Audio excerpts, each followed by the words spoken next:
You know what? I think the big thing is just Emmanuel's spirits right now. I mean, he's the same guy that he's always been. Came in with a big smile on his face and was a great leader for our guys over on the sideline. So I think when they see that, they know that he's going to continue to be with them and lead them.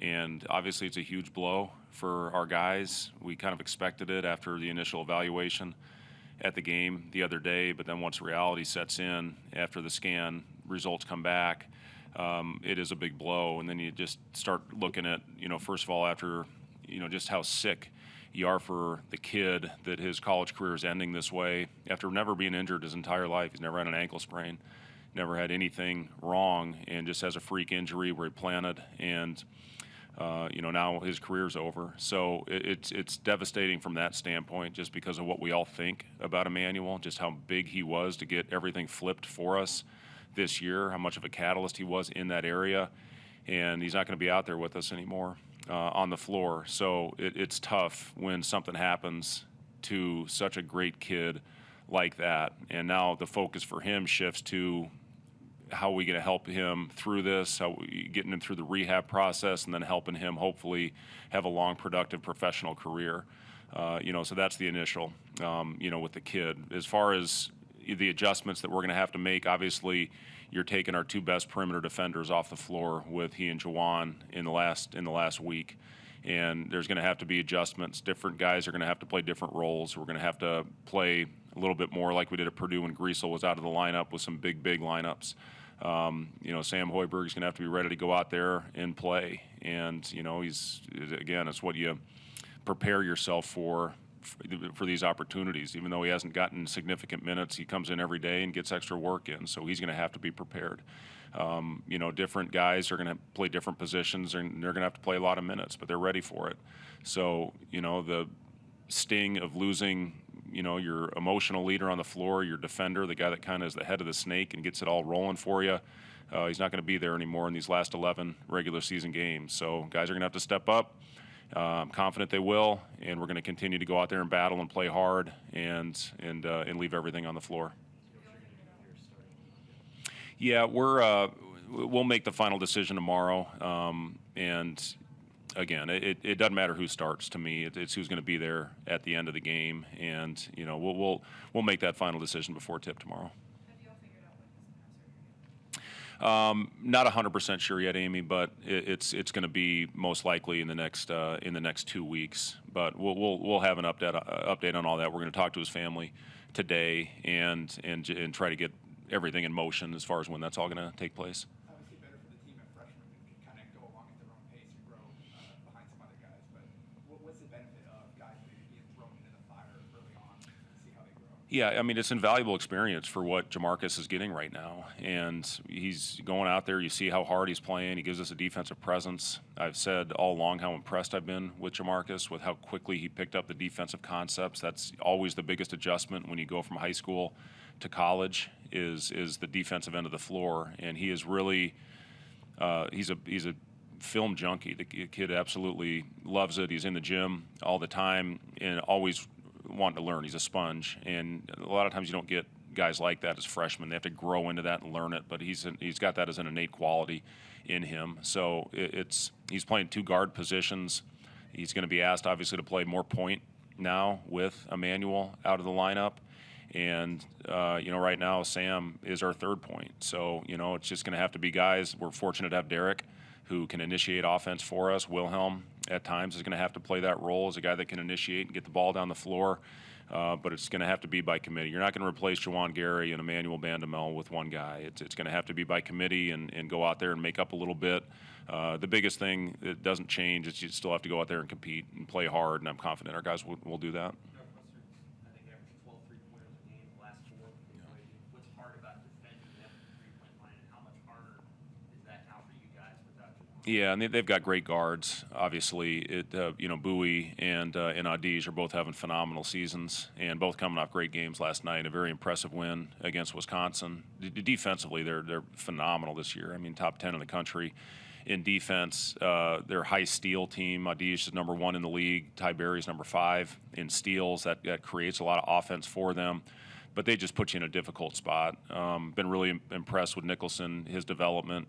He puts a lot of heat on the rim, And with Barron, when they slide him into that small lineup, a guy that can step out and shoot it, it just puts a lot of stress on your defense. And then Bowie's one of the best individual isolation players in our league. So yeah, they put you in a tough spot based on their system and the players where they put them on the floor. But you see what it is when you got 5 guys out there that can make shots. Puts you in a tough position defensively. Been a lot of questions about Ramel. Is there any thought about pulling him out of his red shirt to get some more done? You know what? Yeah, absolutely. We thought about it. We talked to him, and just the decision moving forward with that is, you got to do what's best for the kid. And do you pull a red shirt to get him to play 10 or 11 games, a third of the season? I just don't think that's the right thing to do. And his mindset would be a complete shift of running other teams' things, which has been great for Ramel. He's learning the league every game, every day, seeing what other teams are running, being the featured player in those systems. And now you got to shift to, getting into our stuff, which he obviously hasn't gotten a lot of reps with that, with, the decision being made to redshirt this season. So, yeah, thought about it, had a really good talk with him. And, for right now, we're going to keep him in his redshirt. You guys lost Perron before the season. Derek, this is the first 5 or 6 games. Yeah. Sam, this is 2 Big Ten road games. Blaze has an ankle injury. You lose 2 starters for the season. You ever That- gone through a season? Yeah, just stop. That's enough. Yeah, no, it is. It's hard. I mean, it's just things out of your control, and it is what it is. These things happen. You have years like this. My first year in Chicago, we led the league in injuries. So it is what it is. And your guys prepare. Our guys do a great job coming in, getting extra work. I've talked a lot about Oleg. He comes in. He's getting extra film work in. He gets a individual workout every morning, every night. Sam, same thing. Wilhelm, same. Jamarcus when he wasn't playing a lot.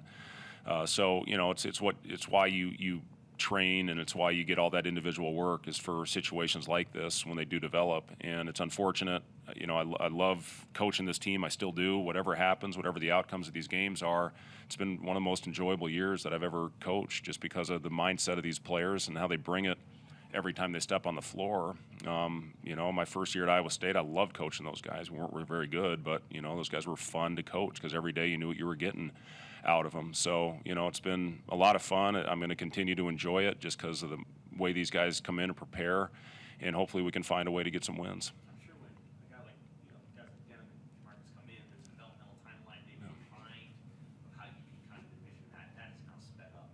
Have you guys leaned in more to those two in the last several weeks, or were they always pretty pressed to keep getting better? Yeah, I mean, those guys, they work, so it's not like, okay, all of a sudden urgency, now we're going to start working with them. It's something where, those guys have been very diligent coming in and getting extra work. Denham's shot has improved in a big way, and, that was one thing coming in that we all knew, including him, that he needed to work on it. And you see the last couple games, he's made a 3 for us.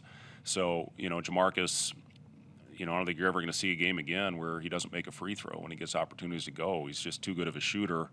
Now it's about going out there. It's a different speed, it's different size, but those guys compete their butts off regardless of what's going on the floor. So, it's same thing. I mean, skill development is a big part of your program, and you do it for these situations when guys, whether their roles increase or guys are thrusted into different roles, you're ready for it. Wilhelm, he plays both forward spots. Derek now is going to be asked probably to play some 4 out there with Oleg. And then when Blaze hopefully gets healthy in the next couple weeks, we'll get him back out there. But, right now it's, 8 or 9 guys that we have, and everybody's going to have to be ready to make an impact.